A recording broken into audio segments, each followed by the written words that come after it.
მოგესალმებით, თქვენ უყურებთ რეგიონის დღის მთავარ ამბებს.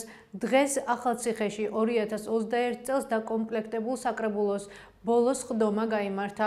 გამოშვებაში გთავაზობთ საკრებულოს ხდომაზე განხილულ საკითხებს.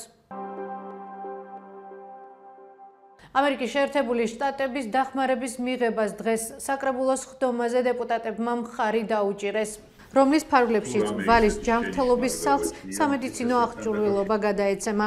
როგორც საკრებულოს ხდომაზე განაცხადეს, აშშ-ს ევროპული სოლიდარობის ჰუმანიტარული დახმარების პროგრამის ფარგლებში ჯანმრთელობის სახლს გადაეცემა ულტრაბგერითი აპარატი, ბიოქიმიური ანალიზატორი და იმუნოფენოტიპის ანალიზატორი.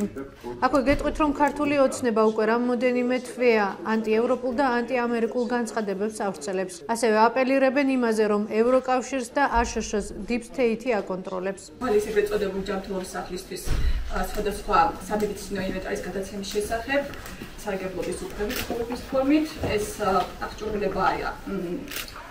ესე იგი წაგიკითხავთ ულტრაბგერითი მოწყობილობა, ბიოქიმიური ანალიზატორი, ავტომატური ანალიზატორი და ელექტროკარდიოგრაფი. ამას გადავწევთ ჩვენ ჰოლდინგ სამედიცინო ჰოლდინგ სტროებით სარგებლობის უფლებით.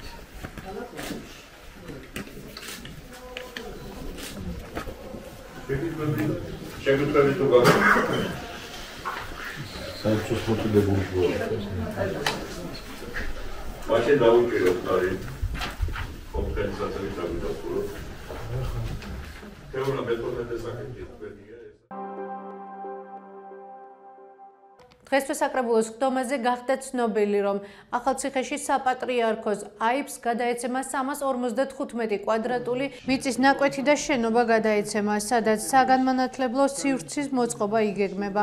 აღნიშნულ გადაწყვეტილებას დეპუტატებმა მხარი დაუჭირეს. როგორც ხდომაზე გახდა ცნობილი, აიბ საქართველოს საპატრიარქოს ახალციხის წმინდა გრიგოლ ხანძთელის სახელობის სასულიერო სემინარიას ქონება უზუფაქტურით 2 წლის გადაეცემა. საგანმანათლებლო, რა თქმა უნდა, არის სემინარია, არის სხვადასხვა წრეები, სახელოვნებო, რომელიც არის ეპარქიის ქვეშ და ეპარქიის მიმართულებით, რა თქმა უნდა, არის ეს სხვადასხვა წრეები და საგანმანათლებლო მიმართულება ის, რომ ჩვენ მომავალთაობას ჩვენს ახალგაზრდებს გქონდეს კიდევ უფრო მეტი შესაძლებლობა სხვადასხვა მიმართულებით მიიღონ განათლება და განვითარება. აღნიშნული განკარგული პროექტი არის უსაფრთხო უზურპის ხელშეკრულების გადატანის შესახებ.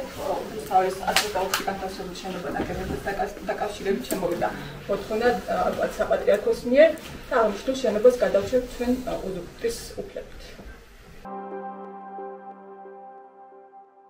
დღესვე საკრებულოს ხდომაზე ახალციხის მუნიციპალიტეტის მერმა ირაკლი ლაზარაშვილმა განაცხადა, რომ ახალციხეში 2 მიკროავტობუსი დაიწყებს სიარულს, რომლებიც მარდა აბის დასახლებაში და ტაბიძის ქუჩაზე იმოძრავებს, ხოლო 1 მიკროავტობუსი უკვე ტატანისის სვირი ბოგას მიმართულებით მოძრაობს. 3 მიკროავტობუსი ჩაერთვება ასევე ამ ქალაქის თუ მუნიციპალიტეტის ცხოვრებაში.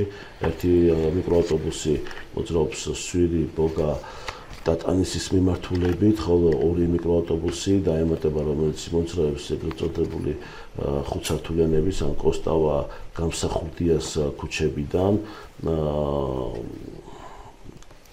ტაბიძის ქუჩის, როგორც ტაბიძის ქუჩით. და მეორე, რომელიც გლორის ქუჩიდან, აბიდან და მარდის უბანს მოემსახურება და ქალაქის მნიშვნელოვან ზონას მოემსახურება, იმოძრავებს ასევე ქალაქის მიმართულებით და ქალაქს დაემატება კიდევ 2 მიკროავტობუსი. დღეს საკრებულოს ხდომაზე ასევე ირაკლი ლაზარაშვილს ვკითხეთ, თუ რატომ არ დაასახელეს იგი კვლავ ახალციხის მუნიციპალიტეტის მერის კანდიდატად და როგორ აფასებს იგი ახალ მერს TV-იმედი ჟურნალის ვარლამ ციკლაურს. არსებობს რაღაც ცხოვრებაში ის, რომ სხვადასხვა მიმართულებით შეიძლება ადამიანმა იმოწოდა და არ არის ის, რომ ყველაფერი ერთ და იგივე წლების განმავლობაში და 10 და 20 წლების განმავლობაში იყო ერთ და იგივე პოზიციაზე. ახალგაზრდა ადამიანია, გამოცდილება საზოგადოებრივ ცხოვრებაში აქ საკმაოდ დიდი. ჩვენ მას კარგად ვიცნობთ, რა თქმა უნდა, თქვენ ჟურნალისტები ძალიან კარგად იცნობთ მას და რა თქმა უნდა, ახალგაზრდა ადამიანი ახალი ენერგიით, ახალი გუნდით, ვფიქრობ, რომ ყოველ შემთხვევაში ვიმედოვნებთ, რომ უფრო უკეთესად. ეს იყო ჩვენს ხელთარსებული დღევანდელი ბოლო ინფორმაცია. მეტი და დეტალური ინფორმაციისთვის ეწვიეთ ჩვენ ვებ და Facebook გვერდს. გმადლობთ, რომ გვიყურებთ. ხვალამდე.